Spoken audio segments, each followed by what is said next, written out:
ভাই কি পরিমাণ মাছ মারা গেছে, অনেক কষ্ট লাগতে আছে। আমার মাছটি মারা গেছে ভাই, অনেক লক্ষ লক্ষ টাকার মাছ। এই পুষ্কুনিটা কিন্তু অনেক বিশাল বড়, ঠিক আছে। এটা ভাই আমার খুব খারাপ লাগতে আছে। সবাই আমার জন্য একটু দোয়া করবেন, আমি জানি এই মাছের সুটটা হারিয়ে উঠতে পারি। আমার লক্ষ লক্ষ টাকা ঋণ আছে, আমি এই ঋণ লইয়ে এই পুষ্কুনিটায় মাছ ছাড়ছি। দেখেন আমার মাছটি কি পরিমাণ মারা গেছে মাছ, দেখেন দেখেন সবাই, অনেক মাছ মারা গেছে, অনেক অনেক মাছ।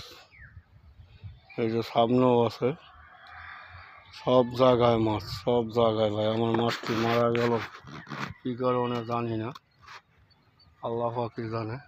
সবাই আমার জন্য দোয়া করবেন, আমার ভিডিওটা লাইক কমেন্ট শেয়ার করবেন।